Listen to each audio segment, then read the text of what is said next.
Gypsum-ka waa wax ka mid ah waxyaabaha quruxda u yeela qolka. Wuxuu soo saaraa qurux aan innaba caadi ahayn. Waa haddii loo naqshadeeyo si heer sare ah oo ku saleysan xirfad iyo karti. Waxyaabaha sidoo kale qurxiya qolalka waxaa ka mid ah nalalka iyo qaabka electrical-ka ee loo gashay sida nalalka iyo wixii la mid ah.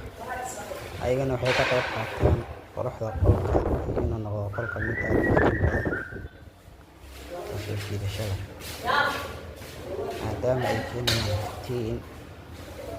Iftiinkaasna waa inuu noqdaa mid lagu raaxaysan karo oo qofka qolka ku jira uusan dhibin.